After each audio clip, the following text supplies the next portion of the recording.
What it do? A day late, but we here with a new episode of Tech File ready to come right on at you after this intro.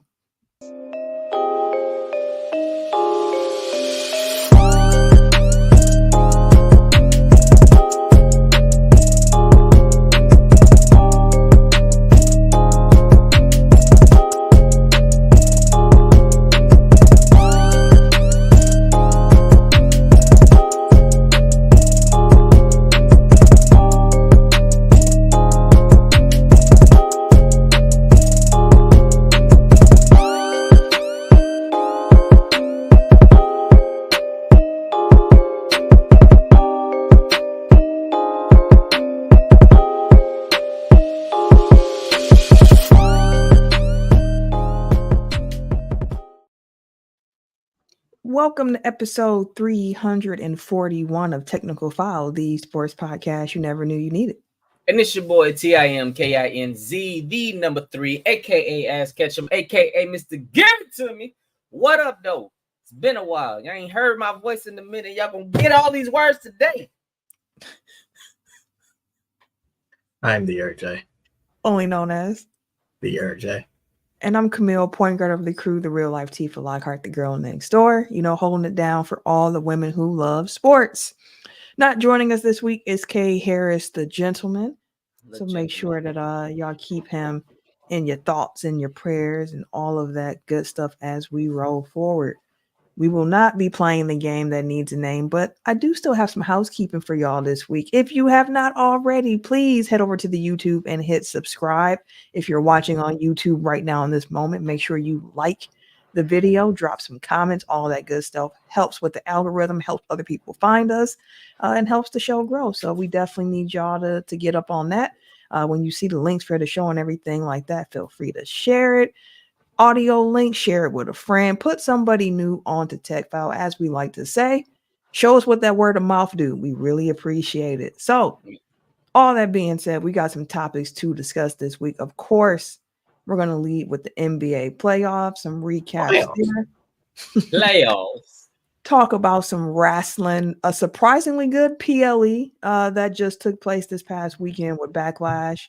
We are going to also talk really quick about the Packers draft. I would have also said the Bears draft, but Ken is not here, so F them niggas. And then we're going to end with some quick hits on some other news topics of the week. So without further ado, let's go ahead and get right on into it. I think for our background music, I'm going to go with this instrumental called Black Boy Joy. Although we need some Black Boy Joy this week. After this week. Yeah, it's needed. All right. Black boys are not joyful, I'll tell you that. Hey, they not like us. They not like us. So word. Anywho, NBA playoff recap. So last time we were here, we were doing deep dives on 4 individual series. Then we would do kind of quick hits on the other 4 series that were going on because it was the first round of playoffs. We're now here, second round of playoffs. As we record, the Knicks and the Pacers are actually playing game 2 of their second round series. So the first thing I just want to say to everybody is giving an update on the first round prediction standings, right? Tim, Eric, and myself were all 7-1 on our predictions. Ken was 5-3. Now, the caveat to that is that, of course, when we had our first episode after the first round started, we did make a couple of changes. For those who made changes, they were good. For those who stayed in place, they were wrong. So the 3 of us here, myself, Eric, and Tim, our 1 loss came from the Bucks, which we'll talk about. And Ken's 3 losses in the first round came from the Bucks, the Lakers, and the Suns. So first question, I'm gonna just ask y'all because we haven't talked since our favorite team seasons have ended.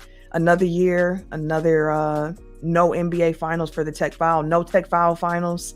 That dream matchup we have of Lakers and Bucks. But what are y'all final thoughts on the Bucks season and what's needed for improvement in your opinion? Eric, why don't we start with you because you had a big reaction to that. Your head snapped all back. Well, I mean, it's probably a good thing that we're, 2 weeks out from our last episode. over a week since the Bucks got eliminated. Like I've mellowed out. I've processed the ending of the season. Which really, I started processing before the season ended because, like, once Dame went out with the Achilles, I was like, I see what this is. So I'm in a better. Not that I was ever in a bad place, but I'm in a better place now where I can, distance has created a little bit of separation from. That's redundant, but you get what I'm saying. Like the distance from it has kind of, like taken some of the emotion out of it. I do still feel like there was just kind of a dark cloud over this team the entire season.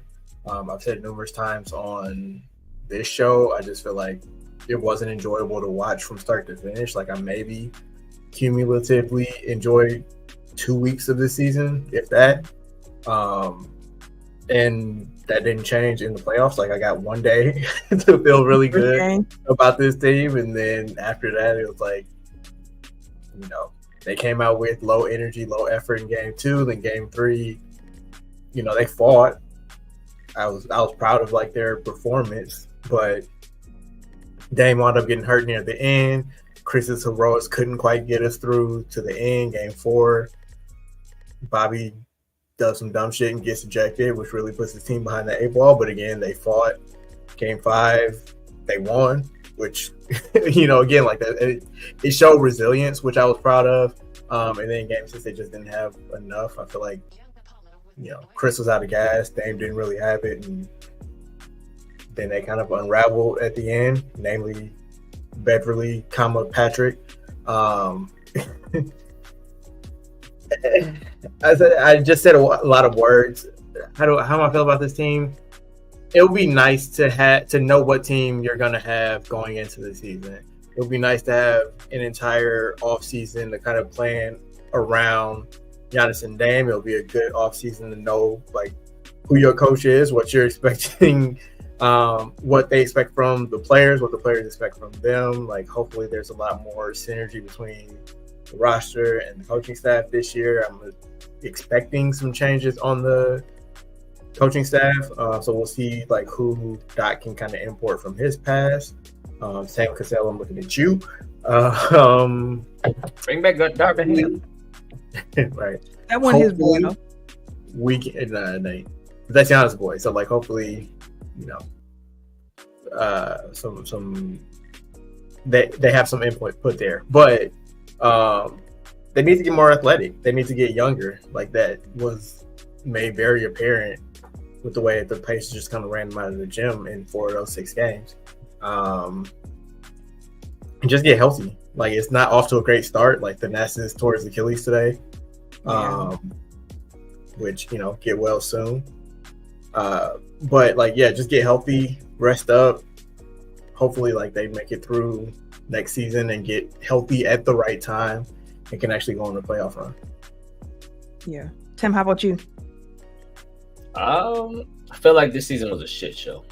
It was just a roller coaster of what the hell are we doing here. We had dysfunction in the beginning with the players and the coaches, but we were 33-13, and then we get a new coaching staff halfway through the season, and we go damn near 500. Granted, we had a lot of injuries towards the second half of the season, coming into the second half and going out of the second half. Coming into the playoffs and during the playoffs, we accumulated more injuries. So it's like, we old, bro. Like, it's an old squad. Like, we went from being one of the youngest squads, watching them grow into one of the oldest squads. We've been one of the youngest squads in a minute. I'm speaking through the years. We've watched them grow from being one of the youngest squads to one of the oldest squads, and now we kind of got to get back to bringing that youth back, like Eric said before. Like, we had Doc, it seemed like, was discovering players in the playoffs. He was. That makes sense. Like, it was kind of interesting. So hopefully them having an entire offseason together really does put some of the cats may not be here next year. Like, we got a lot bigger salaries on some bench guys who may not make it into next season, though. Some we'll see. Some may do, like, if they want to do a big swing to match salaries, we have guys that can match salaries, but what does that do with team chemistry as a whole? Like we got Connaughton with $9 million, we got Bobby with like $15 million, we got Brooke with like $23 million, we got some big ass contracts, and then you got those are really the only three I think that would be on the table. Which is why I said who some guys could probably be going if they want to make a big swing or something. If they have to match salaries, they mess up the chemistry of the team. Right. We don't know what that would do for the chemistry of the team next year. But I'm sure they would want to do something more to get. Like we don't have much to do outside of the first round pick, so we need assets. We need, if we want to get younger, we want to get. We don't want to really lose too much of talent though. Like at the cost of getting younger, like some sacrifices may need to be made. So here's the thing with that, and Giannis mentioned it during his exit interview, saying like, I definitely do think we need to get more athletic, but he didn't say that athletic necessarily equated to younger. I think in a sense it means like not a bunch of 35-year-olds, but I also don't think that it means a bunch of 22-year-olds. That's the thing about being in the championship window, is that you generally do have older, more vet-heavy teams because you're trying to win a championship. And what we've been seeing through this playoffs is that the next generation is arriving. So it's like, okay, you're going to try to cling on to some of this here, but you're seeing the next generation of NBA coming through and being like, move out the way, old man, like this is mine. So the question is, with the Bucks in particular, because I think with what they're able to do with their contracts, because based on what Frank Madden was saying on Locked On, with the Bucks having a first round exit, it actually helps the Bucks cap because Chris Middleton did not hit some of the unlikely bonuses in his contract, which if the Bucks make a couple of maneuvers can get them under the second apron, which will, there's still be someone handicapped as a luxury team in the offseason with the new CBA, but not as hard capped as if they were a second apron team. So Eric, you might know this a little bit better than me, so correct me if I'm wrong here. With that being said, for example, the Bucks cannot trade, let's for example say a Pat Connaughton and get multiple players back for the one contract, or is it the Bucks can't send out 2 for 1? It's 2 for 1, right? The latter. What's funny, like I was about to ask you the same question. My understanding, they were over the second apron, then like all the rules apply. So all the rules mean that they can't, like they wouldn't be able to package Pat and Bobby and get somebody for their combined salary. Also, if you're over the second apron, you can't, like if you're sending money out, you can't bring back anything over the amount that you sent out. So like if you're sending out a $9 million player, you have to be getting back somebody that makes $9 million or less. No buffer rooms. No wiggle room whatsoever. Like so, like 9.1, nope, off the table. Like that, it's real strict in here for second apron teams. For the first apron, I don't know exactly what the rules are, and like how much that's relaxed. Like I know there are still some like restrictions, but I know it's not all of the ones that come along with being a second apron. So with what Tim said, I think for the Bucks this offseason, those are the 3 names to keep your eye on. It's Brooke, it's Bobby, and it's Pat, because those are really the main trade chips that the Milwaukee Bucks currently have. I don't think AJ Green and Andre Jackson Jr. are going to be guys who the Bucks are looking to offload because they have 4 young guys on their roster. Like, let's see if we can actually get some player development. If 1 or 2 of AJ Green, Marjon Beauchamp, Andre Jackson Jr., Chris Livingston can prove to be at least a decent role player, like the Bucks are going to be in a pretty decent spot, especially thinking about the fact that it's unlikely Malik Beasley's back. He's a free agent. He came here to try to make more money next year. I could see Orlando really going after Malik Beasley because they need some shooting. Like that actually makes a lot of sense in my head, like a Malik Beasley in Orlando. So then it's like the Bucks have an opening starting 2-guard spot open. Could AJ Green walk into that next season? Like it's going to be a big off season for development. And I think with this Bucks team, with all of the changes that they had with the coaching switch and everything like that, Tim joked like he was discovering players in the playoffs, but like look, that's what really was happening because he didn't get to see them in training camp. Doc didn't get to see them in practice. So he was trying to figure it out on the fly. And unfortunately, that was a detriment for some of the young guys because he just didn't know who they were. But with the vets, at least he's going to be like, I've coached against them. I've scouted against them. I know what they can do, so I'm going to just throw them in. So I don't know. I don't feel as bad after this offseason as I did after last year. Like last year felt like what the F, like that was the first round exit. That was like, what is happening? This one was like more of a slow death where you saw the injuries and you were like, I think they got enough to get through. I still felt like they had enough to get through, but losing game 3, that was the one. I think that was a turning point in this series for this team, because if you win that when you're up 2-1, like it changes the math equations for the rest of the series. So missed opportunities, got to be healthy next year, but I got some optimism for this team heading into next year. But this year I'm saying those are reasons as to why the Bucks, didn't reach their ultimate goal. They had a heavy deck stacked against them. Next year I'm not going to say that's the reason. It'll be more of an excuse. Like this team has a very high urgency. They know where they want to be. Another first round exit is not going to be good. So, and like this is neither an excuse nor a reason. It's just like what happened. But it's frustrating that every time, and it kind of scores like how much it takes to win a title. Like it takes skill, but it also takes a lot of luck. But like every year for the last every time in the last 5 years that the Bucks have been eliminated from the playoffs, like either Giannis or Chris was hurt. Like, and like injuries are a part of the game, so it's not like an excuse, but it's frustrating. It's like you would rather go down. It's like, oh, we just ain't have enough, and not just be like, oh, what would have happened if, like Kevin Love doesn't undercut Giannis, if Giannis doesn't sprain his ankle, if Chris doesn't slip on a wet spot. Like it's always like a fuck. Like I just want to see what this team is, because like if I see what it is and like they don't get as far as like, okay, changes need to be made, but if it's just like, I mean, it's just bad luck come April or May, it's like, what can I really do with that from a process standpoint? Mm-hmm. Yeah. So Bucks season ended. The Lakers season ended as well. They fired Darvin Ham, as was thrown out here. I just remember like us saying like, congratulations to him, but like I hate that job for him just because like what type of pressure it comes with, and the fact that they made a Western Conference Finals last year. This year they made the playoffs. Like and they lost to the same team twice. Like I don't think that it was coaching that cost them this season, but like it was always going to be coaching that is the first thing that people point to, even though like I feel like that roster really isn't that strong. Like as much as you can say that for a team with LeBron James and Anthony Davis.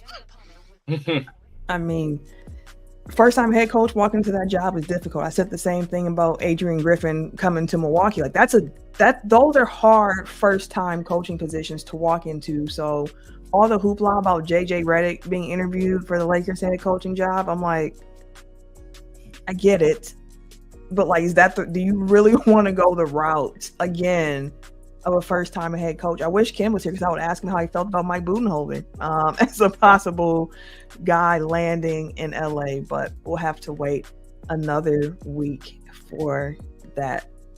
All right, let's do some second round predictions here.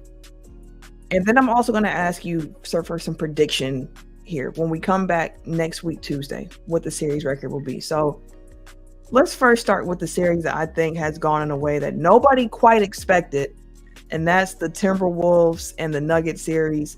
Minnesota has a 2-0 lead over the Nuggets. They got 2 wins in Denver back to back. The second game without Rudy Gobert.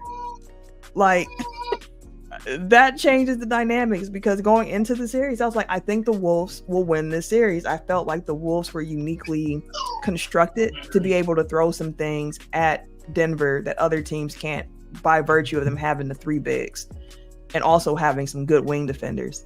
But I did not expect for them to win 2 straight games on the road in Denver. Handedly, especially without Rudy Gobert in the second one. Like, they got Jamal Murray in here. One, I thought Minnesota was going to do their thing against Phoenix last series. You sure did. From the jump. I think they probably sweep Denver. So my prediction is that they sweep Denver. Ooh! Wait, real quick before you continue. Did you feel they were going to sweep them before the series started, or as you saw, you were like, oh no, I thought it was 5. So okay. 5 for Phoenix, 5 for Denver. Because I feel like Minnesota's defense is just It's bar none. Like it's crazy. Like Minnesota, OKC, and Denver were flip flopping throughout the season, especially towards the end of the season, or who was the number 1 seed. So it wasn't like there was a huge gap difference between those three. Though I think the gap between Minnesota and OKC is a lot bigger than the gap between Minnesota and Denver. Mm. It's just all about matchups, though. And I feel like with Minnesota's defensive tenacity, and then the way that Edwards is like, fuck it, I feel like he's on a mission, bro. Like, you could say the same thing about Brunson in New York, but Brunson's been kind of doing that. I feel like Edwards hit another gear since the playoffs have started, and he's just like, I'm hell bent on busting your ass, and we gonna ahead and run everybody out this motherfucker. And he's showing it like on both ends of the court, which dope as fuck to see. You got Jaden McDaniels, you have Naz Reid, you have Gobert, you have Cat. Like Denver's gave a lot of people issues because they have more than enough defenders to kind of guard the stars. If that makes sense. Like the guard your top players and stuff like that. Like you put Aaron Gordon typically on your best offensive player because he got the size, got the strength, the athleticism, shit like that to kind of keep up. Though he doesn't have the offense to match. He'll have a game or two, but you weren't expecting Aaron Gordon to put up 20 a game. He'll give you your boards, he'll give you the defense, he'll give you the athleticism. MPJ, you expected him to go ahead and put up like 18 and maybe 20 because of the fact that he's a shooter. He's going to stretch the floor, shit like that, but he also has enough size to rebound a lot, and it may give him fits, but he's not like a defender. Caldwell Pope, you usually put him on your best perimeter guy. But like he's older. But they had enough to give fits, and then Jokic's just going to be him. He always been a cone in there, but he's a body with size. So like his offense kind of supplanted his defense to where you had to change the way that you attack them. And at least just try to put Jokic in situations, if you're Denver, where he can just be a team defender and try to win on everyone else around him. With Minnesota, with Gobert in, yeah, sure. Jokic can be down there, but Gobert finna attack him head up in the paint. If you want him to guard Cat, no. Absolutely not. He's on the perimeter now. Hell no, you don't want Jokic out there. Or you got McDaniels out there, he chasing around. McDaniels and Edwards is out there double teaming motherfucking Murray. They're trapping him, and they're what did we used to call Bucks team length? Yeah. They got a lot of gangly motherfuckers on. And Nikhil Alexander Walker too.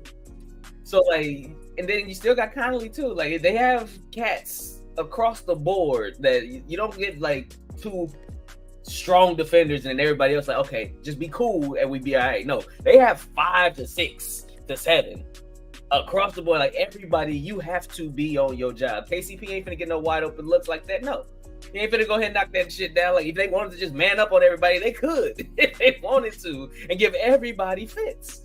And then you turn around your bench just giving Jokic even more. Like, yeah, no, they go. I have him at 5. I had him at 5. I think they go after the first 2 though. I got him in the sweep. And if they come against OKC, I think they will sweep them too. I'll say this, Eric, and then I'm gonna throw it to you. But if any team that is still playing besides Denver wins it all, we will have our 6th different NBA champion in 6 seasons. That has not happened in the NBA since the 70s. We are in a time of mass parity in the league. But Eric, your thoughts on the Wolves Nugget series? I didn't realize until this series, but specifically until game 2, like just how thin Denver actually is. Like we think about their starting lineup, and it's like it's the perfect lineup. It's balanced. It has what you need. It has the shooting. It has the defense. It has the athleticism. It has Jokic. Like it, you just think about Denver. It's just like, oh, perfect lineup. They just kill everybody. No thought to it.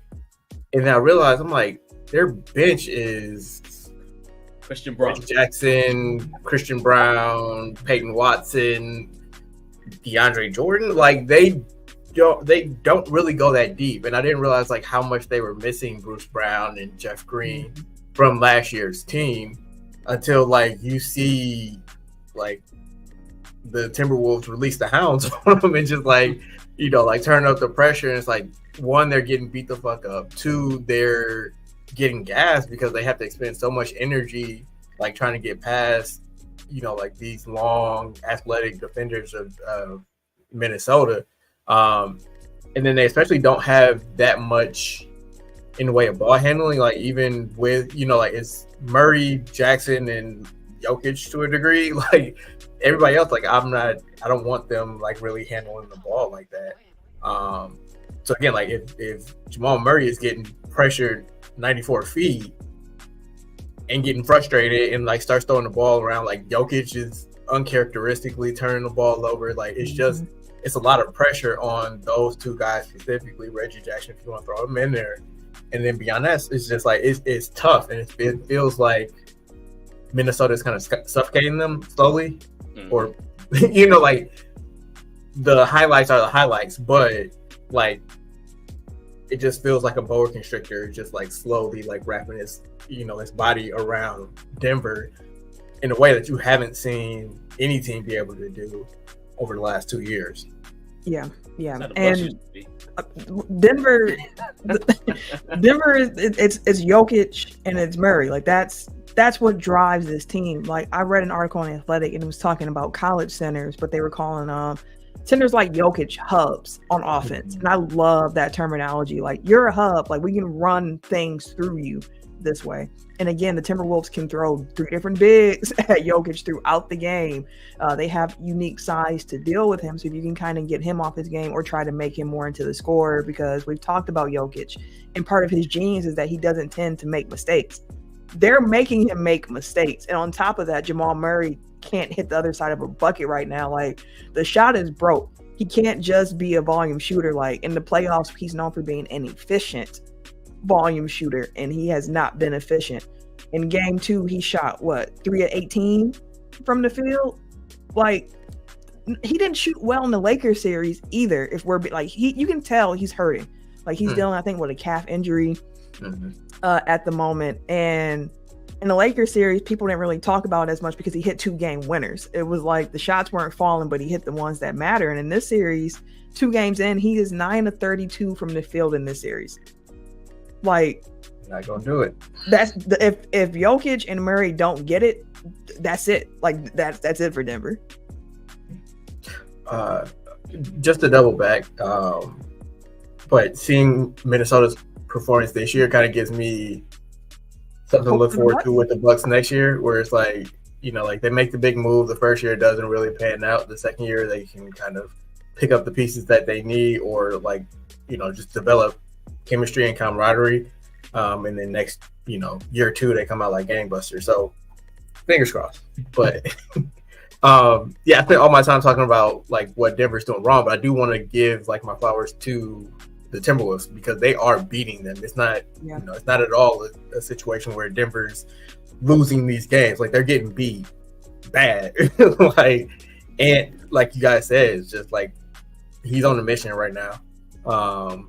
I think the face of the league talk is a little premature, but I do think that he's tapping into something with like just the general NBA fan base where like people are seeing like he plays a style of basketball that we're used to seeing out of, like the one. You know what I mean? Like it's for the last couple of years it's been Jokic and Giannis and Embiid, and it's kind of like people can't really, I don't want to say relate, but like they can't really relate to foreign big men as much as like an American-born shooting guard, Michael Jordan reincarnated that talks shit, that plays with a swagger, that hounds you on defense, that dunks on people. Like that's something that I think really grabs people. So like folks I feel like I've seen people say like, oh, he the first one that really is doing. I'm like, we were just talking about Ja like a year and a half ago. Like, don't forget Ja. Like when Ja come back healthy, he gonna have to remind some people some things because there's been some disrespectful talk on Ja's game. For sure. But not, like he's playing out of his mind right now. Like some of these turnaround jump shots that just like it looked like he's just linking them up, but like cashing them, like not even whisper of a rim. Like it's a joy to watch right now. Here's like, one making last people want to watch the Minnesota Timberwolves, which is not for sure. That's who I'm. Listen, Bucks are out. I'm all Timberwolves. Like that's the team I want to see go the furthest at this point. But one last Anthony Edwards thought for me, and watching Denver trying to guard him, they got options already. They tried KCP, they tried Aaron Gordon. Now they got Justin Holiday out there. Like No, ain't no answer. You can't solve that puzzle. he cooked Gordon. Not his brother. Boy, when Aaron Gordon came out there, my man's hit him with the 2-piece, gave him a couple twins, stepped back on them, then drove right past him. I'm like, damn, Malone came out, they called the timeout, pointing at the floor. God damn, he was right there. Like, shout out to Jamal Crawford. Shout out to the group. He said Reggie Jackson was proposing to that man. Man, on the ground. But real quick, I've enjoyed Jamal Crawford, by the way. Like, he's really good at commentary. He has been good on commentary.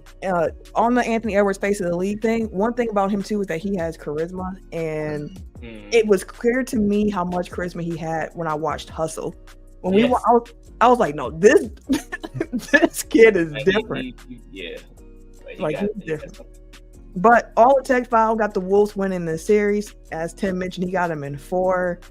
I got him in 5. Eric and Ken have the Wolves in 6. Also, before we go, shout out to the MVP. Nikola Jokic for sure. Shout out to the MVP. There are some people who were like, you don't deserve it. He was wrong. Like, Jokic had an MVP worthy season, y'all. Like, let's not count. How have we still not gotten past that? Like, I don't understand. Like, I don't understand what more that man got to do. I don't know. Besides not be white and chubby. Like, I feel like that's all it is. Like, he don't look like an MVP, therefore he isn't. Like, whatever. Therefore, he cannot be. So game 3 in this series between the Nuggets and the Timberwolves is Friday. So they had a very long gap in between their games here. Game 3 is Friday. Game 4 is Sunday. And game 5 is, if necessary, would be on Tuesday when we return to the studio. When we come back on Tuesday, will game 5 be played? And Tim already says it's a sweep. But so in Tim's world, when we come back Tuesday, this series will be over already. For me, I think it'll be closed that evening, and then for Eric and Ken, it's a couple more days after that for that series to close. Knicks, Pacers. Currently, the Knicks lead 1-0 in this series. As we speak, as I mentioned, the game is going on. It's the second quarter, a little under 9 minutes left. The Pacers are up by 1. Tech File predictions in this series. Everybody got the Knicks. Do y'all think the Pacers might not be getting enough respect in this particular series? Because, I mean, game 1 was close. And game 2, as going on right now, is close. I've got Knicks in 7, I believe. I don't remember what I wrote. I think I had Knicks in 7. You sure did? And I think that these teams are actually, I don't think they're necessarily evenly matched, but with the injuries that New York has and that they're dealing with, I think that kind of levels the playing field out a little bit.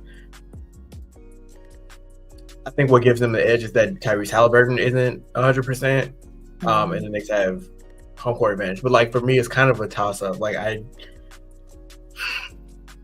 don't know how long the Knicks can sustain only going like 6-7 deep, playing all those minutes, hard minutes. They're kind of undersized on the wing to a little bit. Like it's a lot that they have to deal with, and the fact that the Pacers play like such a up and down style. Like again, like I think that the Bucks, even without Giannis, should have had the edge against the Pacers, but because of their style of play, like the Bucks are too old and unathletic to really keep up with them. So like the games that they were able to get out and run, that was really the difference. Like the games that the Bucks were able to kind of slow them down, keep the pace low, grind it out in the half court, they had much more success. It's difficult doing that game in, game out against a team like Indiana. So I think it should be a good series. And I don't think that the Pacers are getting enough credit for how good they are. Yeah, fuck them for sure. But I think part of that is just the New York bias. Like you have, Stephen A. Smith with a bully pulpit every morning spewing out Knicks propaganda. Like he kind of, he kind of leads the conversation. So like that then trickles down to everybody else. Sly in the comments here added that, quote, I can never root for the Pacers because of Reggie Miller. And ironically enough, he's on commentary for this game in New York tonight. So I'm sure that's fun for people's ears. Hey, Spike better not start talking shit. I know that much. Man, listen, Pacers Knicks going back to that's an interesting rivalry. So it's kind of cool to see those two franchises match up in the playoffs in 2024. I got the Knicks in 6. I do think that the Pacers are a little bit better than a lot of people have talked about. Which hurts me to say because I really don't like this team, but it is what it is with what they actually do on the court and their style of play. Pascal Siakam fits the team well. Miles Turner has been playing well. They're bringing in good bench contributions as well. So, I mean, they're going to put a fight into New York, and New York is now without Mitchell Robinson for the next 6 to 8 weeks as well. So they just lost another key guy in their rotation that was already short, as Eric mentioned. Of all of us here on Tech File, Tim had the most confidence in the Knicks finishing this series off a bit quicker than what we said. He got the gentleman's sweep for the Knicks. What gives you that much confidence in a kind sweep, sir? I feel like that the Knicks have a little. See, I'm always been like a defensive guy, so the teams that have a little bit more defense but that can still match you on offense will always have the edge for me. Kind of the same thing with like Minnesota and Denver, but I feel like the Knicks defense and athleticism can match and gun style as well, but also they have a little bit more defense. And them losing Mitchell Robinson is a big blow because Indiana in their big situation. So I thought that guys like Josh Hart or Hartenstein or Mitchell Robinson would all the Knicks is going to just out rebound them like crazy. Mm-hmm. And losing Mitchell Robinson is huge, but Josh Hart still gonna get you 12 to 14 because I do just be everywhere on the fucking boards. I don't get it. Like at the 2-guard spot, putting up that many damn rebounds because they don't board well. Like they really don't. Like they did against the Bucks, but the Bucks don't board well. So it was one of those. We didn't have Giannis either, so like that's our best rebounder. Correct. So it's like I felt like the Knicks had better guys who, like, even DiVincenzo, his athleticism, he be boarding when he wants to. Like, he can put up 5 or 6 rebounds if he wants to. Hartenstein, OG, like, they all can put up boards, and they can also play defense if they need to. The only one that's not really locking somebody up, or if they, like, on a given possession or playing some defense like that is Brunson. But shit, he gonna get his over-under first game was 36.5, and the motherfucker put up 43. Third straight game of 40 points, I believe it was, for Brunson. 4, because they said that Jordan was the only other person that did it. Crazy. I don't know if you've seen that press conference. They was like, yeah, so Michael Jordan's the only other player to ever put up 40 points 4 games in a row in the playoffs. And DiVincenzo was in the background, was like, Michael Jordan. And Brunson was like, relax, bro. Like, y'all gotta chill. Like, he said Jordan. So I don't have an official report, but it looks like Brunson went to the locker room and his dad joined him in the locker room. So I don't know if he hurt or what, but he's now on the court. And yeah, I was literally just looking at my phone, so I was like, Brunson's only played 8 minutes, and he only has 2 shots. And I was like, why is the offense going through OG? So that makes sense. When he was out before, DiVincenzo started putting them up, and that motherfucker was delivering. He was giving them 25 to 30 point games. We'll see if he can do it in the playoffs. Like, that's the thing with Dante, because he was kind of up and down in that last series. God, who did they just play in? That's why we got rid of him. Shit, because he was. They played in Philly. Yes, Philly. No, they got rid of him because he was getting hurt. Which, like, when he hit that big shot at the end of game 1, I just text my brother like, "John Horst, you dummy." But my favorite part of him hitting that shot was they asked Josh Hart about it, and his response was, he better have made it because, shoot, I was wide open. Like, you better make that shot. I was open. Right next to him. Energy.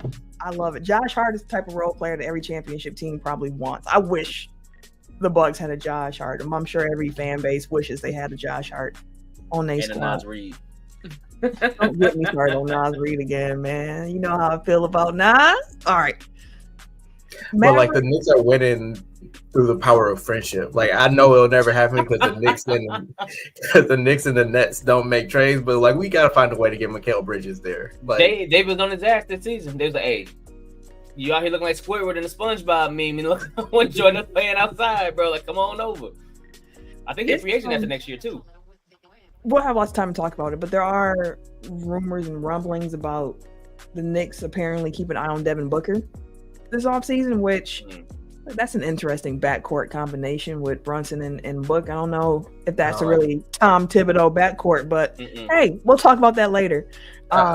Real quick, speaking of Tom Thibodeau backcourt, Jimmy Butler seems to be on the outs with Miami too. He told him to shut up if he ain't on the court. I was like, damn. Did you hear how he said it too? He emphasized if you're not playing on the court against the Knicks, against the Celtics, you should keep your mouth shut. I said, golly. Shut.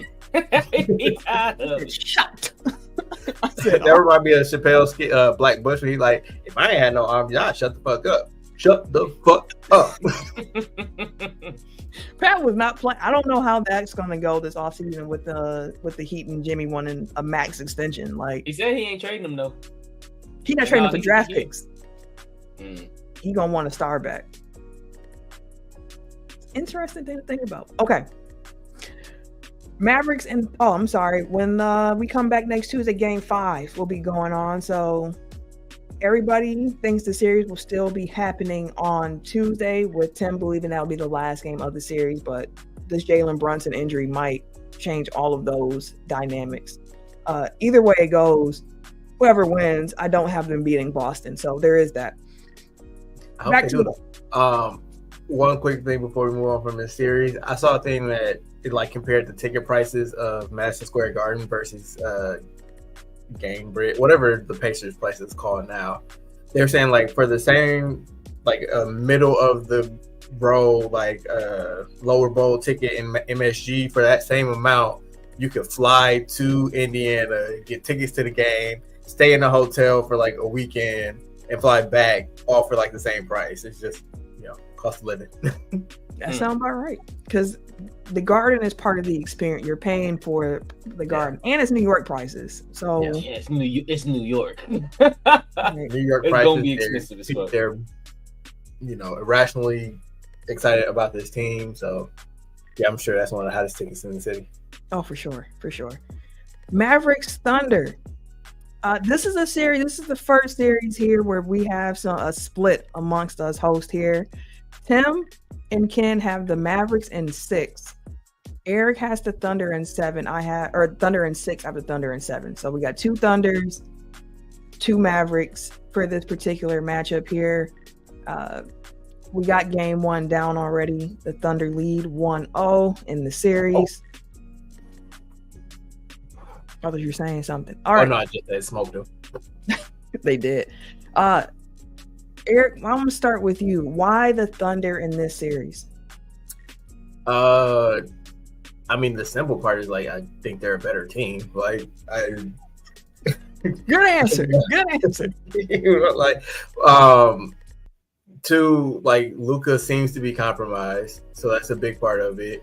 Also, I think, like, I just think Oklahoma City is really good. Like, I understand that they're young and they don't have the experience piece, but, like, that is a team that, one, knows how to play together, has, like, the requisite, like, defenders to throw at Luka more so than Kyrie, but, like, it's the same thing with Minnesota. Like, they're long, they're athletic, they're tough, strong, like, and with the way they've changed officiating, like, they got some people that will rough you up, and then they have Chet back there to kind of protect the rim. Like, that's a really tough team to go up against over the course of 7 games.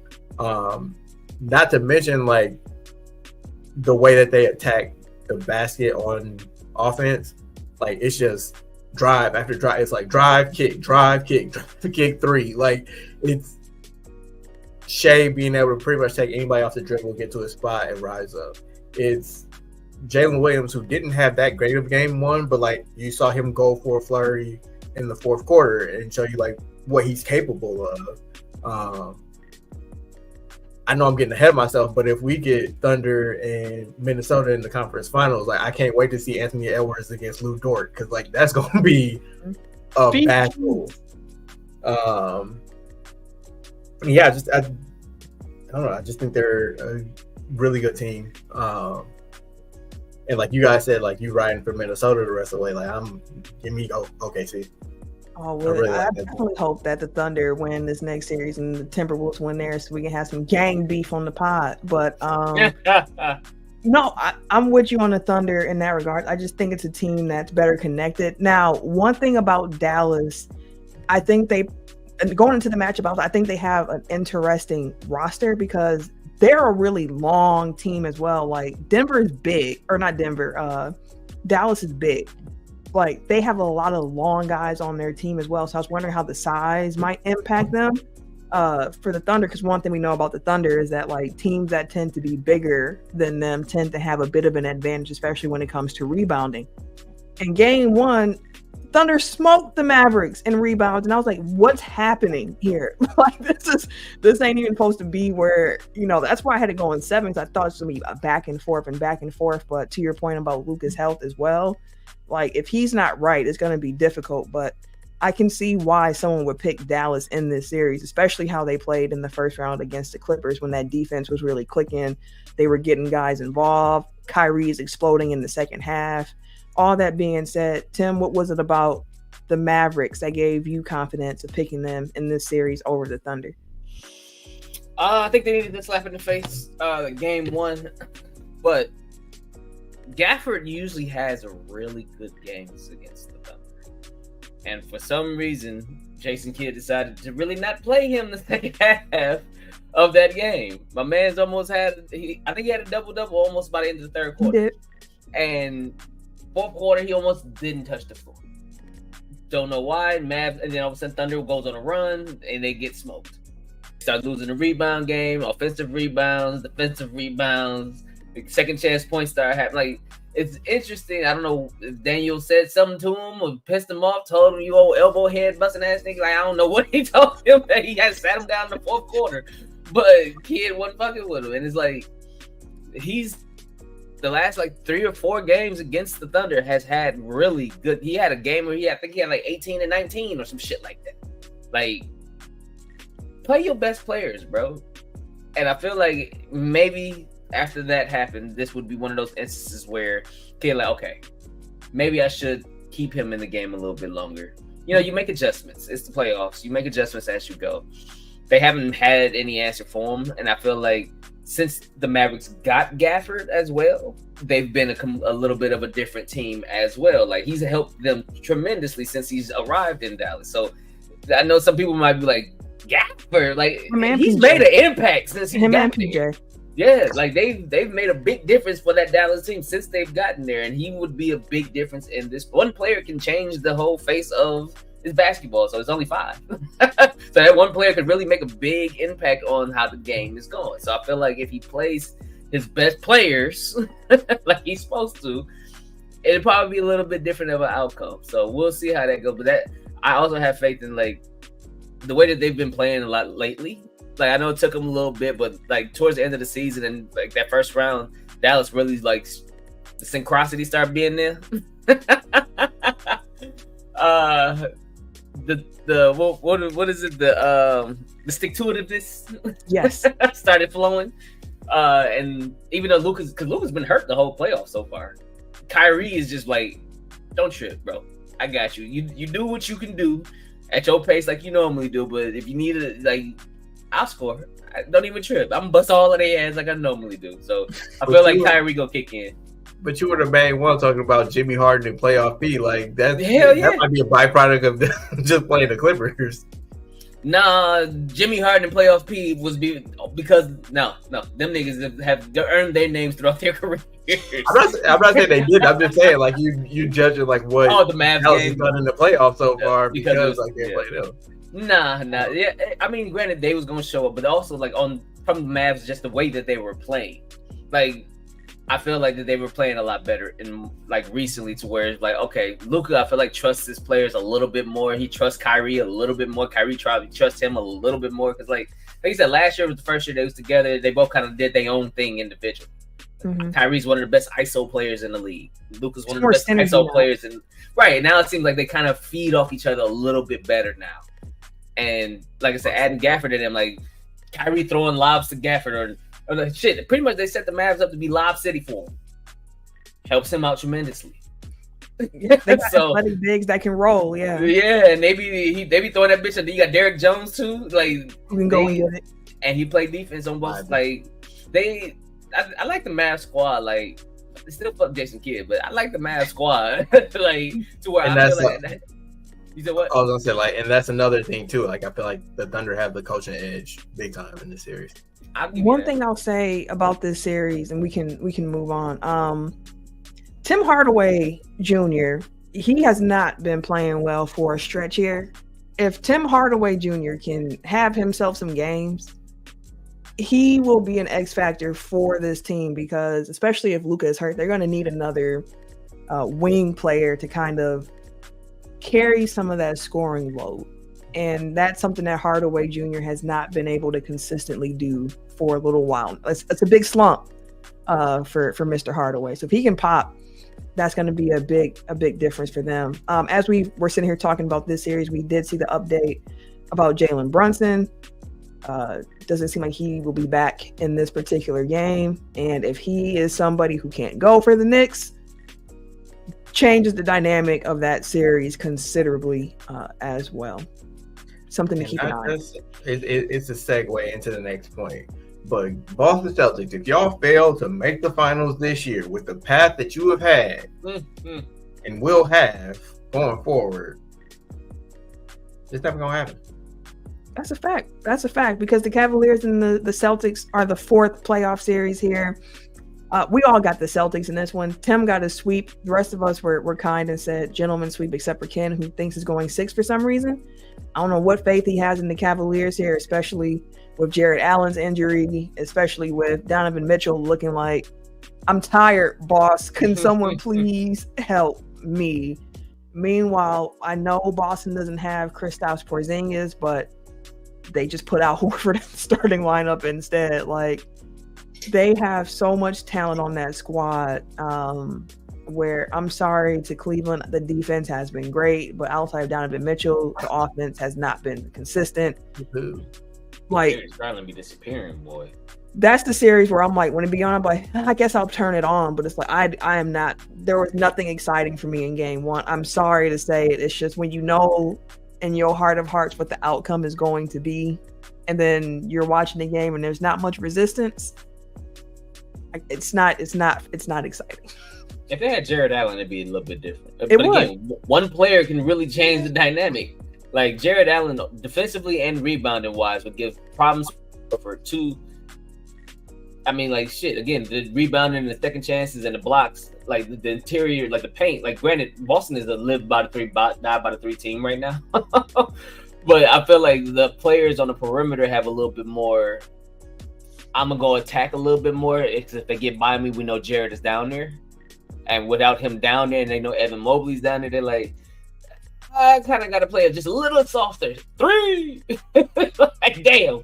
They'll step up, and all of a sudden they drive it right past me. They ain't that person down there, that enforcer down there to go change the trajectory of it. Even if you don't block it, he still changes shots. It's supposed to be Evan Mobley. That's what Evan Mobley is supposed to be down there doing. No, that man's more offense. He's more offense than anything. Offense where? It's been both. That's the wild part. That is the wild part. It's been bro. He's not the. Evan Mobley's good. I'm a fan of Evan Mobley. Like, I was a fan of his coming out of college. I was a fan of his with the Cavaliers. I was a fan of his rookie of the year, things like that. Like, I was a fan. Like, but I felt like he regressed a little bit this year. Like, he didn't really keep going the way that we thought he would. Maybe sophomore slump or something like that. But he ain't this third year. Well, his junior year, he fucking up. Usually your junior year, you usually like you floating your junior year. You're like, I've been here, I'm good. I ain't the senior yet, shit like that. But no, bro, like I don't feel like he's really doing it.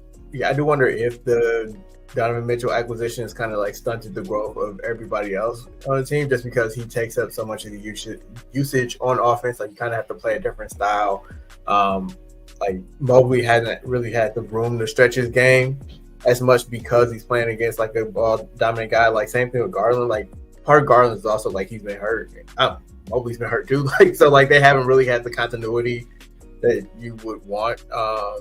going into year 2 of this iteration of the team. But like I've seen that he's plateaued. Like the way that he came out his rookie year, offensively at least, like the way that he came out his rookie year was like, oh man, sky's the limit for this kid. Now it just seems like, oh, he's a decent enough big. But like Jaren Jackson Jr. also kind of plateaued on his rookie contract due to injuries and, you know, like Ja's emergence and stuff like that. But like now you can see that he's turning into something more than that. So like it's still too early. I think he's like 21, 22. So you got room still. He'll get better. But like as of right now, like I agree with you guys. Like he's not giving him anything on offense. Like I think the defense has been fine, but he's not the rim protector that Jared Allen is, and he's not really used to playing that position full time anyway, because he always has to share the floor with Allen. So it's just a lot of adjustments, and I do think that I disagree with. I mean, like, yes, having talented players helps, but like I don't think that Jared Allen's really making a difference in this series one way or another. Now, I think he makes it more competitive. I still don't think that's enough to have the 25-point win into a 12-point win, maybe. Yeah, you know, maybe, yeah. Or maybe a 5 point. It's dynamic to get hot. And that's how I took it, what you saying. I'm not trying to put words in your mouth, but I don't think that you were saying Jared Allen there means the Cavaliers. No. It just helps. It helps. But yeah, Celtics, y'all got that. If we come back next week and that series is still ongoing, I'd be surprised. Yeah, it'll be game 4, I think, when we get back. Probably the last game in that series, if not soon to be the last in that series. And before we transition out of NBA, a couple of comments that have come in. Jeff Booth, he said, so after the Team USA games, I put $40 on Ant-Man to win MVP. I might make like $300 on that. Now, if you had him MVP this season, I'm assuming you mean Finals MVP. Finals. Yeah. Oh, Finals MVP. If it's Finals MVP, you might have something there. If it was regular MVP, I think he's the favorite right now to win. Oh no, I don't know. I saw something about his odds for winning Finals MVP, and they're up there. He did say it is Finals MVP for Jeff, so that makes sense. Austin said Bucks need to get Nick Claxton in free agency. With what money?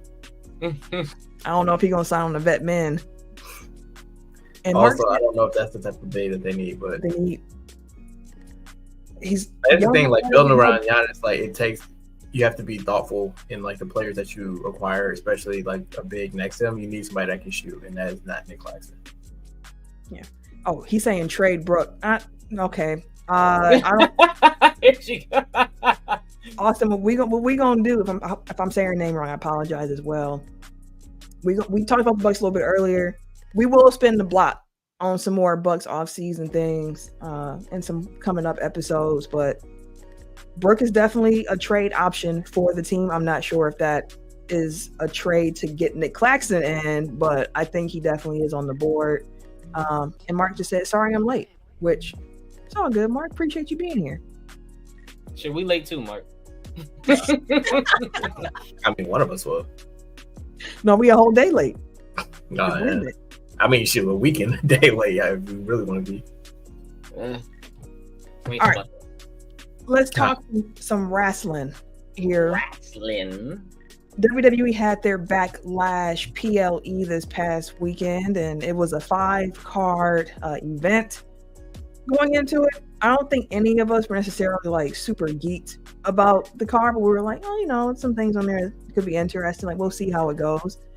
Now that the card has happened, what was the best match of the night in your opinion? And I love this question because we all had a different match that stood out to us for best match of the night. For myself, it was the Bloodline versus RKO. Just started off with Havoc. Before it even started, and they just brawl, and then it's like, actually, let's make this into a street fight. I said, oh, I love it. I love it. They was effing each other up in that match. Like, the kendo sticks, Tama's back was looking raw. Like, they actually put on a really good match. Like, Randy Orton and Kevin Owens were a great opponent for this new aggressive Bloodline, and I've just really, really enjoyed the match. We had a new Bloodline introduction during that match. I thought it was going to be Jacob Fatu. It was not. It was Tama's brother, Tanga. Tonga Loa. And I was like, it's another one. That was a big surprise to me, though. Same. So So I really enjoyed that match. I had a lot of fun with that one. I think it's dope that. So the thing with Tonga Loa is, I don't know if it's all 4 now. I can double check while I'm talking about it. But Tonga Loa and Tama Tonga, on top of Finn Balor, are 3 of the 4 original Bullet Club founders. So them adding Tonga Loa, I was like, I wasn't sure that he would be coming over because again, all the talk has been about Jacob. So a lot of people were like, oh yeah, they gonna get him and da da da da da da. And I was like, okay, well now that Tama's here, I was like, well they got one more left over there in New Japan. I was like, it'd be interesting if they ever got him. But I heard nothing about him coming over this way or anything like that. Which again, they can keep some shit under wraps and keep the surprise going and stuff like that. So I appreciate that, honestly, because it gives you the man, what are they gonna do next factor. It continues to keep that around as opposed to everybody predicting on the Bullet Club members. Oh, his Loa wasn't part of that. Okay. Yeah, that's why I was shaking my head. So Tama Tonga, Finn Balor, Carl Anderson, and then there's another like South Asian Pacific Islander guy. I forget his name. Bad Luck Fale, I think. Fale, something like that. Those are like the OG Bullet Club guys. Tonga Loa was in WWE. So like remember when there was like a fake Sin Cara? Yes. Mm-hmm. So and then they had like the Sin Cara versus Sin Cara match, and then the one lost and he lost his mask. Mm-hmm. Yeah. No? Okay. And then he was like a Cholo character basically. Yeah, Camacho. And then he came out like, so he was Camacho. Like he was the one that came out on the bike with him, even though he wasn't like, but like he was like his bodyguard essentially. Okay. Eric, what was your favorite match? I mean, I partially picked this just so we could all have a different match to talk about, but everybody knows I'm a Jey Uso mark, so I went with the World Heavyweight Championship match. If not for the simple fact of Jay's entrance just went crazy, like that was one of the coolest things I've ever seen. Like, shout out to France. I know we'll get there, but shout out to them because, like, the fact that all these American crowds never thought to like turn their lights on to add to the, like Naomi's entrance or Jey Uso's entrance, is like that shit looks cool as hell. But like the match was good. They told a good story. Like I don't know what they're doing with Judgment Day, but there's at least like intrigue and like he's like, hey, stop interfering with my matches, and they're like, you kind of need our help, otherwise you're gonna lose. So it's a cool story. And then like Jey Uso is like getting that main event push. Like I think he's probably the number one baby. Like while Punk is out, he's the number one baby face on Raw. So like that's a cool spot for him to be in. The match was fun. I enjoyed it. Tim. Mine was the Bianca Jade versus the Kabuki Warriors Tag Team Championship match. The ladies put on a show. I do believe in and enjoy the pairing of Bianca and Jade. One as Bianca being more of a mentor type for Jade as far as in the ring wrestling, but pairing Bianca with one, a rising star in Jade in WWE, but two, Bianca's her own superstar in itself. Like she is the damn near the face of the women's division, or one of the faces, if not, like I said, the face of the women's division. She was the number one overall pick in the draft. Third black woman in WWE history, or was the first? Third woman, first black woman. And it's like her star is still crazy bright. So putting her in a tag team for one is interesting because I don't think I've seen her in a tag team at all, period, with longevity, as far as like you may have like match or two or something like that, but not an actual tag team partner. Her being able to mentor Jade along the way and kind of get her used to the WWE lifestyle. They're gonna be on the road together. They're gonna spend a lot more time together. Like she'd be able to really get her used to the culture and acclimated there, but also using that star to help Jade blow up even further. It's dope. And then they started matching their outfits during the match. They had tag team moves and shit like that. I was like, okay, I love tag teams that do tag team moves. Makes it legit. Like don't just be out there just doing your own. Like this is my moveset. This is my moveset. All right, we won. Fuck that. What is the tag team shit? So then when they I think it was Kairi Sane. She did like the cold breaker on it, and Bianca kicked her, and she did a German suplex in there and shit. Like I was like, those y'all doing y'all thing and shit. Like it also goes to kind of like the Brothers of Destruction kind of thing. You have two powerhouse, one super duper star, one rising superstar, one who's a main like a powerhouse, and the other one like she already rarely loses as is. Who the hell finna beat them? You're gonna have to develop actual teams to get them beat. You're gonna have to actually develop storyline. You're gonna have to now have storylines where Bianca and Jade are involved with several different people, several different matches, and eventually whoever beats them should be a surefire tag team. So I can see them taking these tag titles and breaking another tag record. That longest reigning tag team champs or longest, like something to that extent, because you got the women's tag team division is meh at best. So they're gonna need time to develop teams. They will need time to develop storylines. They're gonna need time to put people together and shit like that to really get this going. And so you'll have them two holding titles where they can defend it at almost every pay-per-view, or they can defend it randomly on shows. Bianca's a worker. Jay don't have to be a worker. Like I'm excited about the whole them together, and I enjoyed their match. Yeah, I will say the match itself I felt was sloppy in a lot of places. It was probably my least favorite match on the card of the night. It just had some moments, but I did love the tag team moves. I love the move at the end when Jade just had a power flex. She just moving bodies around. Just moving. Like she threw that woman in the air and caught her. Yes. Fence her ass, caught her again. Great spots. But like the match itself left some things to be desired for me. But everything that you were saying about the pairing of the two, about the tag team division, like I am 100, like it was the right decision, I think, to put the belts on them. I just didn't like the match for the most part. But I think that those two being the champions, especially thinking of how Triple H is labeling all this, of course, the new era, so on and so forth.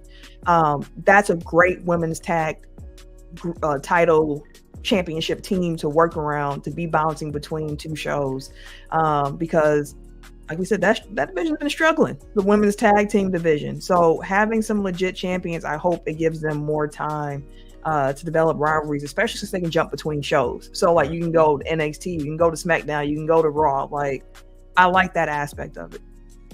So I disagree only in like a very small point. Like I don't think that they're necessarily going to use them to build up the women's tag team division. Like I think that they'll rise like as a byproduct, but I think the primary reason for it is the story between Bianca and Jade eventually. Like I think it will be their team, and then some, like that'll be the catalyst for them to later feud. Like I think it's more so like forcing them together now so that they can build the story. Like I almost guarantee that these two will be fighting each other in Mania next year. Like that is just like my thoughts. So I think that this is kind of like a story beat. Like I don't think it's necessarily like we need to make the women's tag team division matter. It's like we need to make these two women matter. I think it's both though. Like I think of course everybody knows the end game is going to be eventually Bianca versus Jade, but we don't know how long this tag run is going to last between the two. Like next WrestleMania makes sense, like yeah, a year, but what if it's not next year?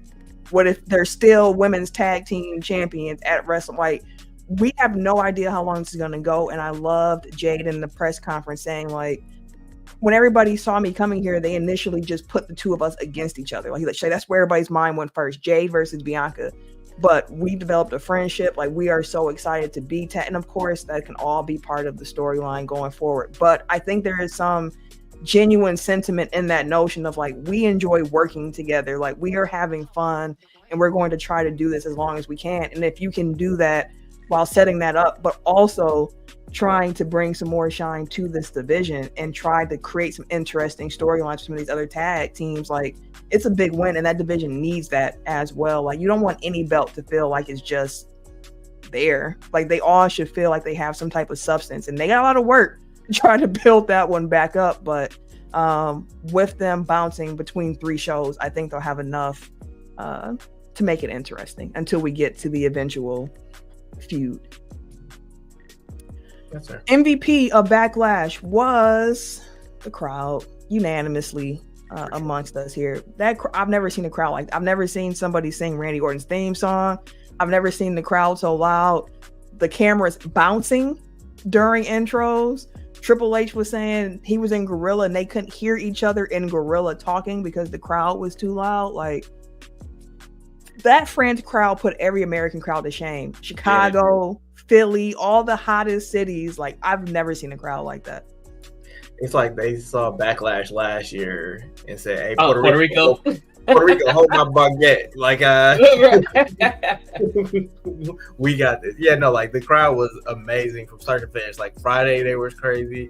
Saturday took it up even another level. Like, the chants for the phenomenal chants, because I'm not gonna say they were necessarily for AJ Styles, but like apparently something about the soccer team like has something like every time they say phenomenal, like they chant whatever they were chanting. They sung Randy Orton's theme song. They did the thing with Jay. They did the thing with Naomi.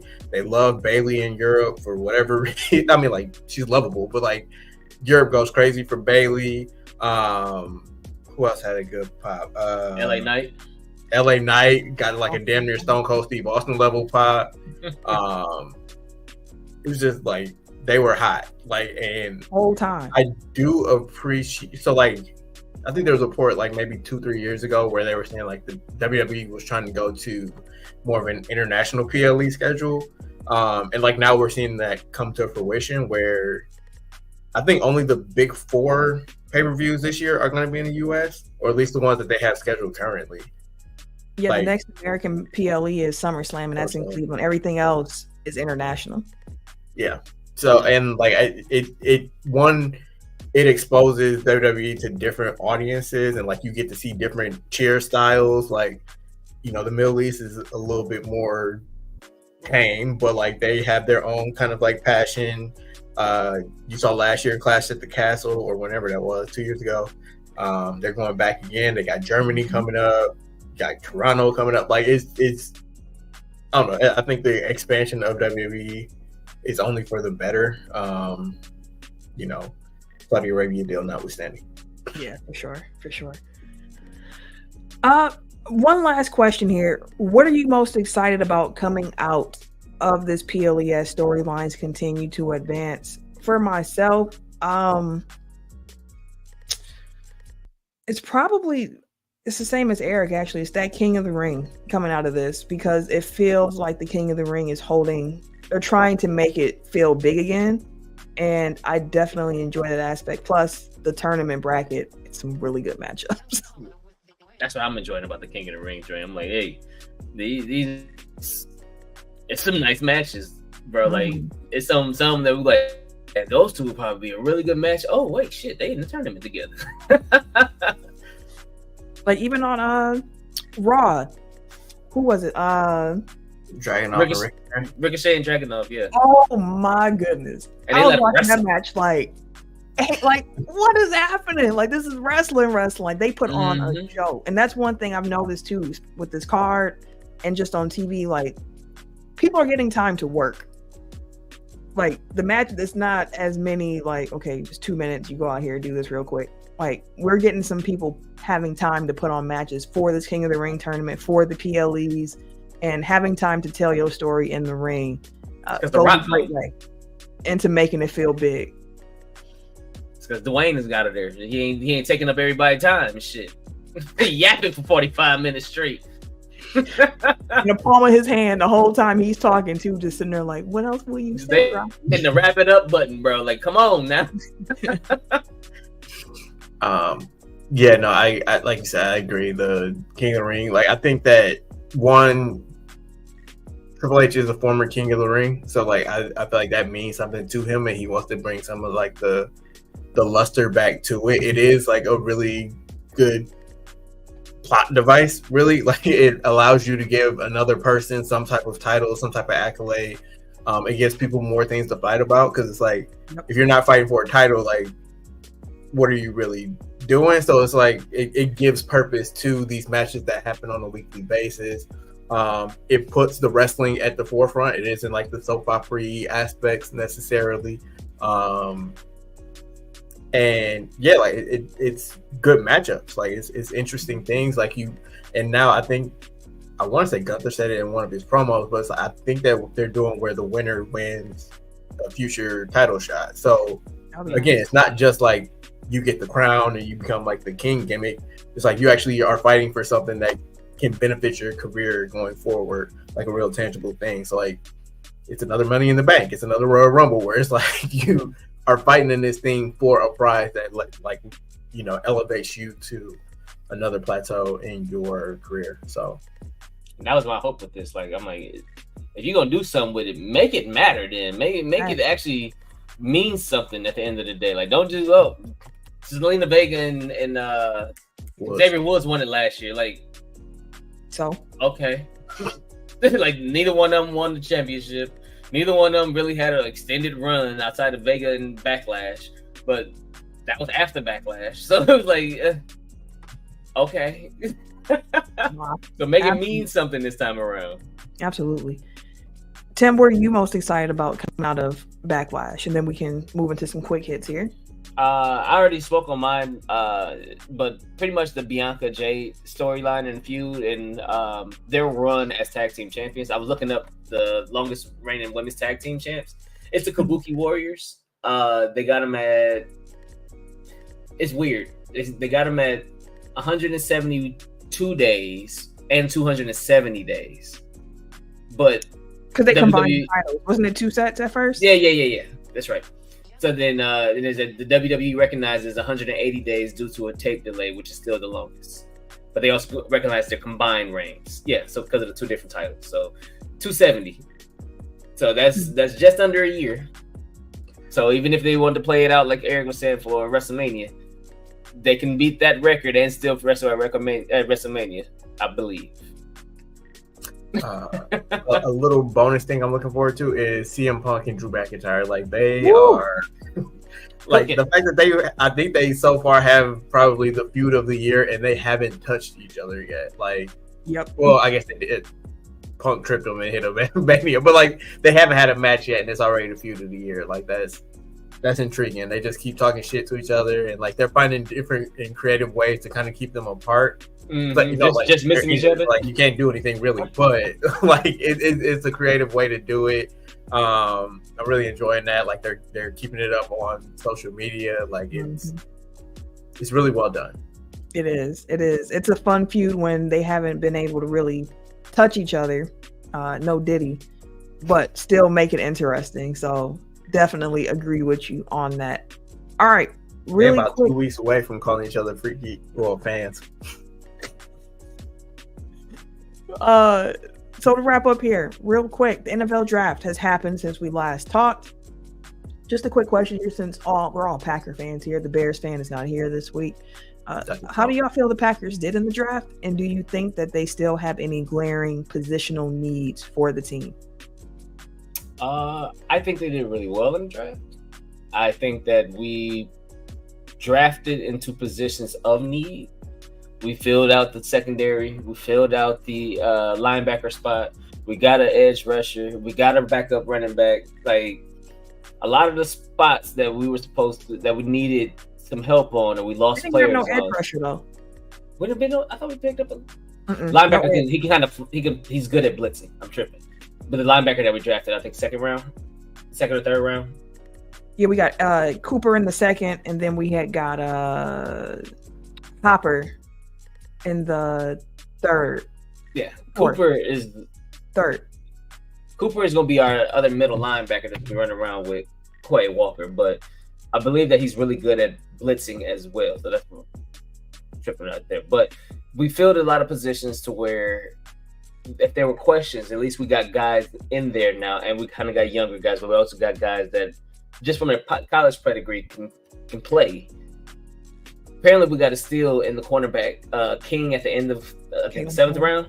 He was somebody they were talking about being a first-round draft pick before last season started, but then he had a bad season last year, and he fell. But I think that he could challenge for a starting spot as the slot corner. I think off top. And so it was. I think it was a really good draft. I think that It should be a fun season. Like, again, last year was house money. Like, we wasn't even supposed to be where we was at last year. We have higher expectations this year, of course, because of how last year went. But we're still damn near the youngest team in the NFL. So, not like we added vets like that. No, we added more younger players than vets again. So it's like we may have gotten younger. I'll say this, which people who listen to Tech File know how we feel about this, but of course you can't judge any draft class until a couple of years have passed. So when we're saying it's a good draft, we're not saying like we know how this is going to pan out, but looking at who was available, positions of need that were drafted, so on and so forth. The Packers did a really good job of filling up holes that they had heading into camp. Like, there is competition all over the place on this team now. It's competition offensive line, which they needed after having some departures. Like, you needed that there. And then you also have some insurance because Josh Myers could walk next season. You draft another center. Like, you have the offensive line comp going. You add another running back into that room to add some more competition. Now, not drafting any corners until the 7th round surprised me, because I thought that would be a position that they would look to go after, given the fact that there have been so many injury questions, especially with Eric Stokes. To hear them come back and say, like, oh, Stokes looks fantastic. Like, we feel great about our cornerback room. I said, oh, okay, that makes sense. Well, y'all just wait to the 7th round and get one. Got your linebackers. You got 3 safeties. You remade the whole middle of your offense or your defense in this draft. Competition everywhere. May the best man win out the most snaps this upcoming season. Right. That's what you want to see. If you ain't got it, but do you see Thanasis and Jordan Love talking on his podcast a little bit? Yeah, that was an older one, yeah. But same thing. If you ain't got it, next man up, my boy. Yeah. We drafted 3 safeties. 3. If you ain't got it, my boy. All right, let's see what you got, bro.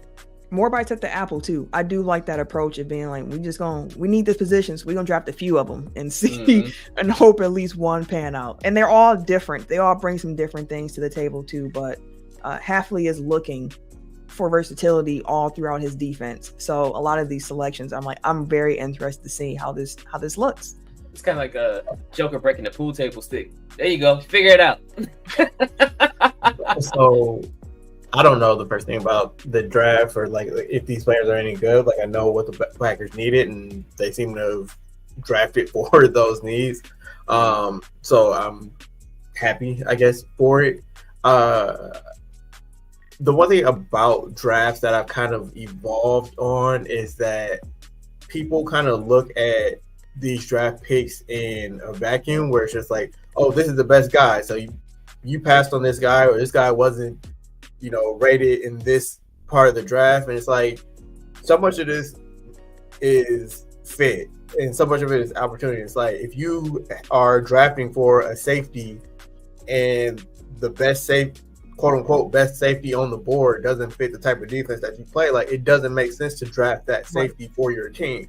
Or like even Atlanta picking Penix. Like, I understand that he wasn't viewed as like a number 8 pick in the draft, but it's like, if they went through all their due diligence, they identified something in him that they think will pop in their system. Like, granted, spending $100 million on Kirk Cousins doesn't really make sense if that's what you're going to do. But if that's the guy that is like, I believe in him that he'll be a future Pro Bowler or whatever it is, it's like, take him and like just deal with it. Like, the Packers drafted Jordan Love a couple of years ago. Like, they didn't need him. They had Aaron Rodgers at the time, but like, now that's obviously the correct decision.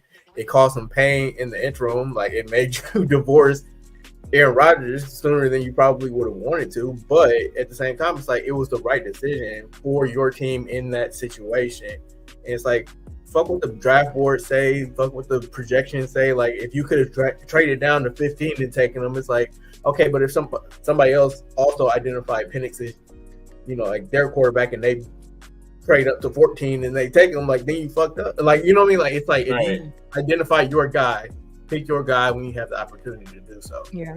And the Falcons pointed to Green Bay as why they did it. Like, you want to draft your quarterback, we don't necessarily need him, so you can slow roll the development. So it's like, I get what y'all were trying to do here, but it's different picking top 10 versus picking at the end of the first round. It's different when you just gave a guy $180 million. Like, it's just like, I get it. I get I get what you're trying to say. Right. Right. Like, I get it. I'm still raising the questionable eyebrow at you, but we shall see.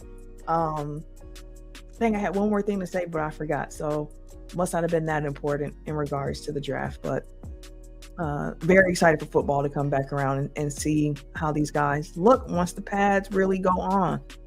Some additional quick hits here. After 16 seasons, Candace Parker officially retired from the WNBA.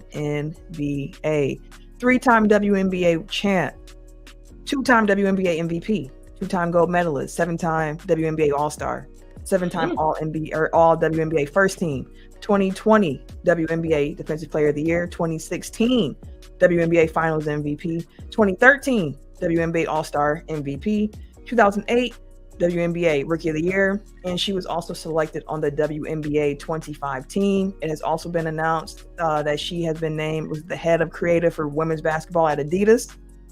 Like, moving, bro. Moving and grooving.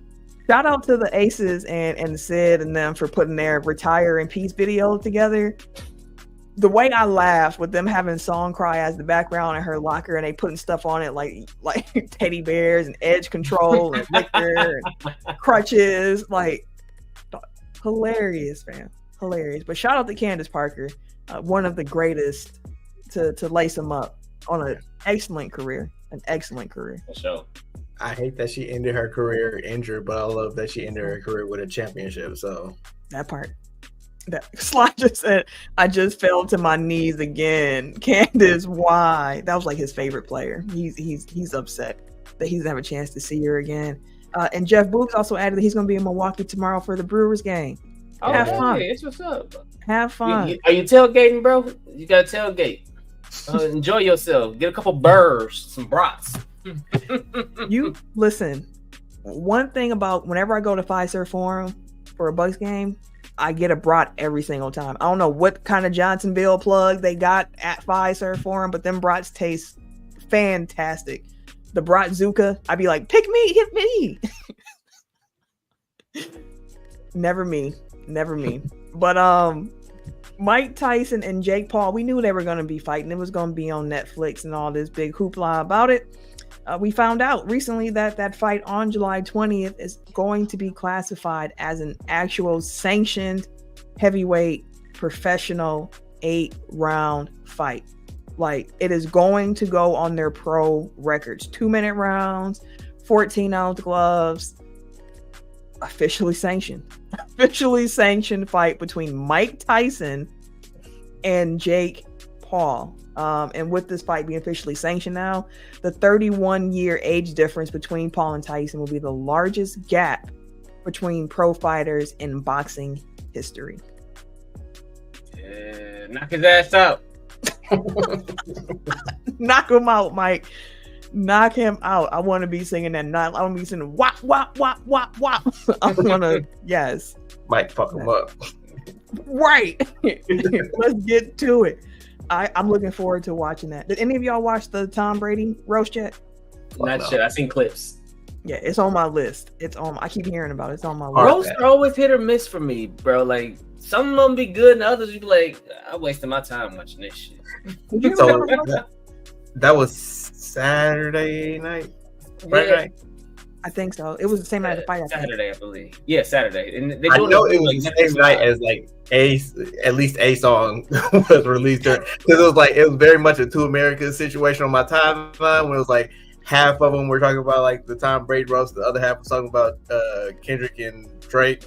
It was like similar responses actually, where it's just like, "Ooh, damn, he fucked up," you know what I mean? Like it was an interesting experience. But I was like, nah, I'm not watching that. Hard pass. Yeah, it's on my list to check out. But also, shout out to some other NBA award winners. We mentioned Jokic being MVP. Victor Wembanyama was named Rookie of the Year, and Rudy Gobert was named Defensive Player of the Year. So shout out to them and their new hardware. Bro, he hurt on my career. I'm playing for the Spurs. He lost him game 1, 4 to 6 weeks. I'm like, damn, bro. No, I played for Wemby with one of mine too. I was like, I was pick and roll all game. Come on, I Wemby. can't do that shit, bro. I'm out here cooking by myself. Got Sohan out here shooting threes and shit. You be mad? Listen, one of my players plays for the Bucks, and Giannis on the game has the greenest light from three, and it's not even like wing. I'm like, Giannis, stop! Like no hesitation, pull. I'm like, you sounded like we sounded real life. Hey, what you doing? 2K Giannis take like 4 threes a game. I'm like, this is excessive. Stop it, please. But yeah, man, we can wrap up here. Do y'all have any Kendrick Drake thoughts y'all want to get off at the end of the show here? I got one. Go Just ahead, one. And it really ain't, it's them, but it's not. I don't mind a fan. I cannot stand a stand. That's a word. That might be the title. Don't mind a fan. Can't stand a stand. Can't stand a stand. That shit is that Swarm was made for all stands, bro. Regardless if you like that shit or not, that shit it's borderline crazy. It's some Drake stands who will not admit defeat by any means. I've been back and forth with some dude at work. I hate what Drake said, that he fed him to the hops. He fed the information. Kendrick ain't talking about shit. I got 2 things for you. One, if Kendrick ain't talking about shit, why Drake keep responding to him? Only you Drake stands is the only niggas that keep saying that Kendrick ain't saying shit. But Drake keep going back to the shit Kendrick say. 2, where's the proof? Well, Kendrick ain't. No, where's the proof? You just gonna believe Drake because he said, hey, trust me, bro. Which one of these 2 niggas got a history of lying? And that's the thing. So, like, that's the thing about like the stands, where it's like they're learning in real time. It feels like what it means to have a reputation, to have credibility. It's like, how come y'all believe everything that's been said about Drake and other stuff that's said about Kendrick? It's like, because one has lie credibility, like one doesn't. Like, one has a reputation for lying for years or embellishing, and one doesn't. Like, it's very simple. Like, yeah, sure, like they should both probably present facts, but like we're not. It's a rap battle. It's a rap battle. They don't always present enjoy facts. it. I'm glad that Kendrick ended it with, or as of now, has ended it with Not Like Us, because Friday night, whatever night was Family Matters and Meet the Grams, was like, that was a very dark day, disgusting. Like it like I'll never listen to either one of those songs again, because like I don't want, like, it wasn't good. Like 3 of them. Like, granted, like there was, the A minor line and the certified pedophiles line, like on Not Like Us, but it was still more of like a upbeat, like it was more of a traditional diss song. The other ones just felt like, I'm like, when did rap become like hire a private eye and then like divulge like secret information? It was just, I don't know. It didn't feel like a competition. Like the fact that people were still breaking it down like a boxing match, it felt kind of gross to me. But we kind of got back on track with the last 2 songs that they released. So, in regards to the truth telling aspect of it, there are still people who believe that Jay-Z was 36 in karate class because Nas said you 36 years old. We don't know if that's true or not, but we've been saying Jay-Z was in karate class at almost 40 years old. Could be true. Tupac started off hit him up. That's why F Joe B, you fat mother effer. He never actually hit Faith, but no one cared. The line was like, you start a song off that way, it's just like, what? It wasn't true, but who cared? It was about the shock value. And with this feud, Drake's game plan to winning was being the more witty one, to have the one-liners, to have the club diss bop. And he didn't get any of that in this. Like, Kendrick got the most memorable lines throughout this bar. Like, Drake's best bar was about Metro. Shut your whole ass up and play some drums. Like, and it wasn't even about Drizzy beat. and then Metro did that. He sat down and played with some drums. And played some drums. Made a whole SoundCloud channel. He's talking about BBL Drizzy. Dude, that shit is funny. Like he was getting granted, yeah, it was 20v1, and like Kendrick said, but shit, it's 1v20 with your ghostwriters. Like it's a lot that goes both ways. And I've been a fan of Drake since Comeback Season and Replacement Girl and shit like that. But even then, he didn't say nigga. Then he was bleeping nigga out when he first started. I was like, all of a sudden he started. Oh, like there's certain things. I was like, so it's just a lot. Enjoyed the whole thing, honestly. Like. Because I was a fan of Kendrick, I'm a fan of Cole, I'm a fan of Drake. I was like, okay, you were forced to get new songs by top artists, two of the top artists in this generation, consecutive weeks, quickly. Like Family Matters, you say you may not listen to it again. He made 3 different songs in one 7.5 minute song. 2 of those will get played in the club. Which, definitely. By the way, it was Drake fans saying Euphoria was too long, which was 6.5, and then Drake dropped his 7-minute song, and there was no complaints about length at that Not point. one. Keep Stands. That's all. Like I don't mind a fan, but I cannot stand a stand. Can't do it. I mean, can you really say you like fans anymore? Like, he kind of changed the definition on that one. Boy, what you mean? You a fan, you a fan, you a fan. Fans is still traditional in my book. I mean, for you, Kiki Kenzie, like it kind of trash. But not. Kendrick won. He does not have to respond anymore. It is over. It's like when Meek Mill put out the Undertaker disc. It was already over. No, not Taker. Back to Back had already taken over. It's too late. Not Like Us is being played on TNT commercial breaks. It's a #1 hit song. I can't help but want to crip walk as soon as I hear it. It's a hit. It's a hit. But that's the show for this week, y'all. We will wrap it up. Jeff has one more comment, though, about the fans in the stands. And he added, that's how I am in wrestling. Stands are the worst. I just wish people would watch what they enjoy and not rag on what others like. Facts. That's it. Also, I love it. I mean, you can be objective and be like, hey, I love this, but I lost or they lost. Like I said it before. I'm a Jay-Z Still fan. my nigga, though. Favorite rapper. I heard Ether. I said, I mean, Takeover was nice. It was a verse. And that was my argument before. He got him on a verse. Nas came back with a whole song. Of course, the whole song was better. And then as I got older, I was like, nah, Jay lost. And that's cool. Because Super Ugly don't count officially because his mom made him take it back. So. Made me apologize. Your mama say, listen to this. Take it off the radio. Jay-Z said, listen, I'm sorry. I revoked Super Ugly. I mean, low key, J. Cole might have won this whole thing. Like he bowed out, and that was the wisest shit that anybody made. A mile away, he like, look. He said, "I know them for real." No, thank you. Did you see? Y'all not gonna be in my closet and shit. It was a chick. Yeah, I saw that. Guess who I saw? And J. Cole just sitting there with a little laptop and headphones. And shit, probably making the beat about peace. But no, I definitely Jermaine. I get it. I said initially, when he backed out, I was like, I can understand something not feeling right in your spirit and you being like, I actually don't want to do this anymore.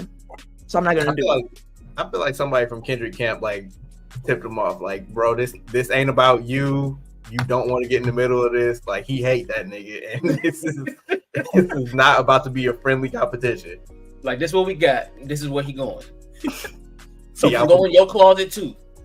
It was just so calculated. Like listening back, it feels like he did Euphoria last. Like it was like he'd already heard Family Matters. He already knew what he was about to do, and then like Euphoria was just like his warning shot. Like, hey, you don't want to take it here, but if you do, I got some shit. He told him keep it PG, and I'll keep it PG with you, and he didn't. So he said, you know what? Here you go.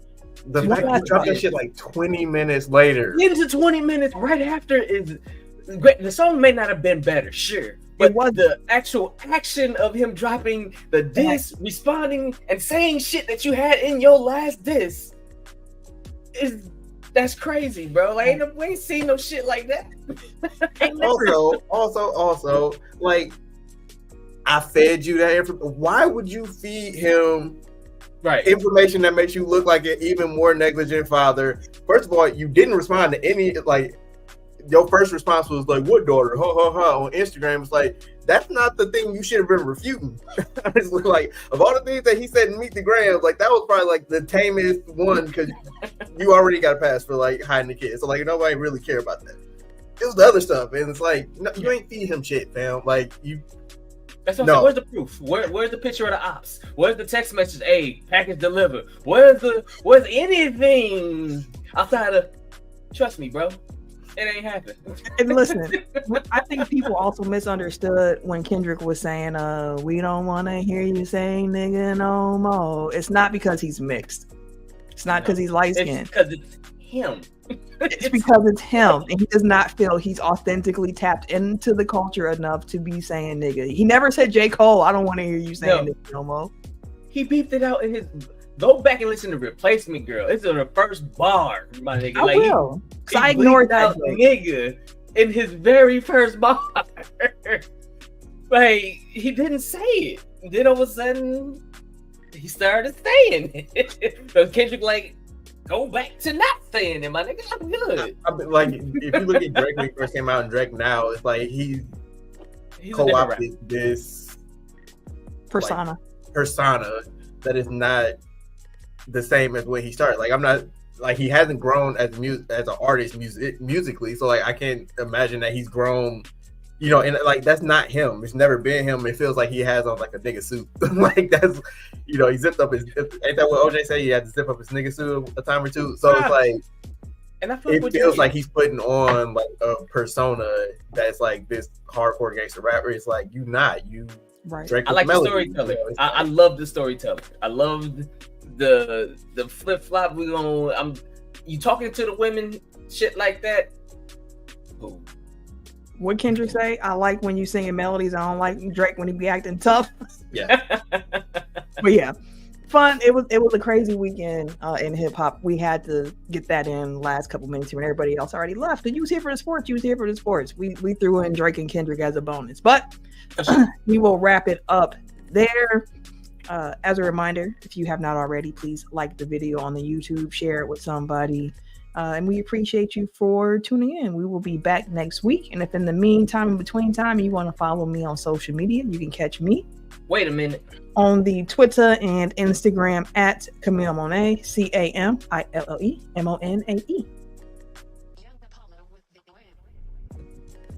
At Bucks Burner on Twitter. That's all you get. That's all you get. I'm like that for you. Nah, that boy K Harris ain't here. Nope. But we do wish him again. Well wishes, thoughts and prayers. Hope you feel better, my boy. And it's your boy, TIMKINZ, the number 3, aka Ass Ketchum, aka Mr. Give It To Me. We out of this bitch. Peace out, y'all.